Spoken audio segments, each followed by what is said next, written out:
Hello, my wonderful people. Welcome back to the news. Now, the coalition of united political parties, (CUP), has raised concerns and criticized the inclusion of President Bola Tinubu's two sons, Seyi and Yinka, in the official list of the Nigeria's delegation to Qatar. The CUP leaders expressed dismay over what they perceived as an increase in the cost of governance through a bloated delegation that includes family members. Peter Ahmad, the National Secretary of CUP, addressed reporters in Abuja and questioned the capacity in which Seyi Tinubu and Yinka Tinubu, the sons of Bola Ahmed Tinubu, are part of the official delegation to Qatar. Now, the group have criticized the moves, suggesting that these slots should have been allocated to professionals who are well versed in negotiating beneficial deals for the Nigeria's economy.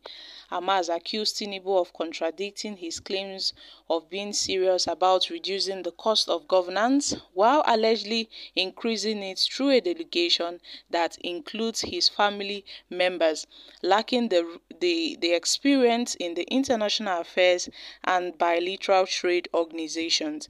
He labeled the situation as mismanagement of public funds and raised concerns about corruption in the government. Well, at this point, in what capacity is Seyi Tinubu and Yinka Tinubu, the sons of Bola Tinubu, traveling to Qatar on the official list of Nigeria's delegation? What do they have to offer? While Tinubu is busy deceiving Nigerians about him being serious on cutting down the cost of governance, Tinubu is increasing such costs through the back door with a bloated list of dignitaries, which includes his family members. These slots that should have been given to professionals who are well equipped to negotiate good deals for our collapsing economy and our country are being given to his children. Meanwhile, his children have no idea or experience required in this business of international affairs and relations with the bilateral trade between the countries. So is it that his government is more focused on bringing misery to the Nigerian people? So this is why Tinubu's government has brought more pains to Nigerians than any other government in the history of this country, because this is a clear case of mismanagement of public finances and an obvious signs of corruption in the government. Why would Bola Ahmed Tinubu go ahead to include his sons? Well, my country people, if this question is being raised, what can we say? Because Tinubu is the president and as such can do anything he likes. He can do anything he wants to do, including the inclusion of his sons, Seyi Tinubu and Yinka, to be among the delegations going with him to Qatar for a business investment and investment meeting. And it was said that at some point, some leaders of the world do take their children on state visits just to educate them, to enlighten them about world affairs and different cultures, and to maintain a semblance of family life despite the demands of public offices.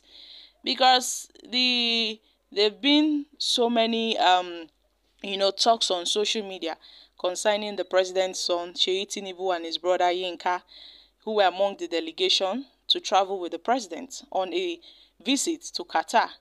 And this has been bringing a lot of talks from various people who have criticized these moves.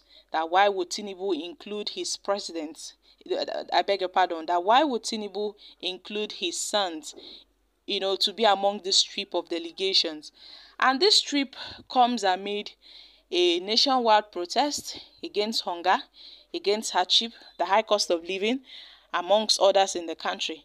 Meanwhile, the same time Tinubu promised to cut down the cost of governance, many Nigerians have accused this government of, playing lip service to it and not fully committed to going ahead with it.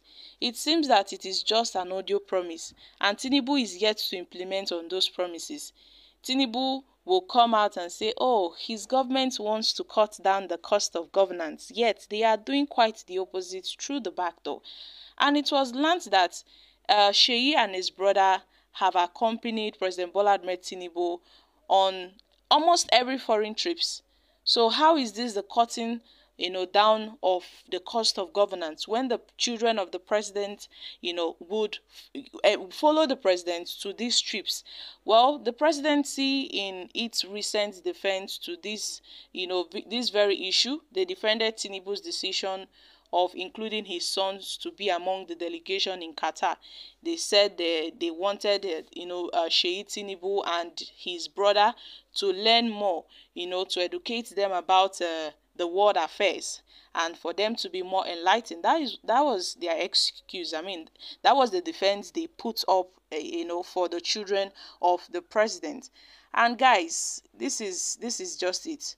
But a lot of people have reacted that it is not common for children of world leaders to accompany their parents on foreign trips. In fact, it is a norm. It is a norm because at this point, from the public image and diplomacy, it is not really, really valued at that much. So my country people, this is it. Oh. A lot of Nigerians have reacted that it seems that Tinubu wants to educate Sheikh Tinubu on how to use INEC chairman to rig the election.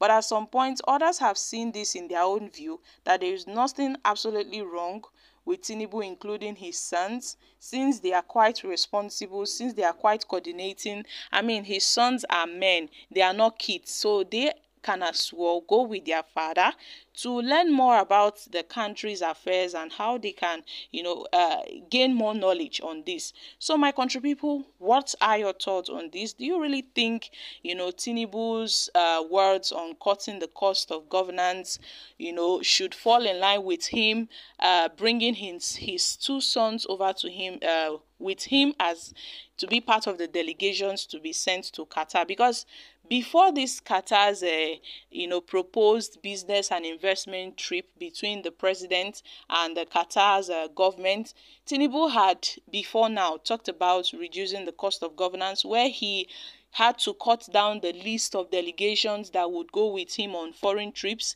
He noted that on foreign and international trips, he would be going with about 25 delegates.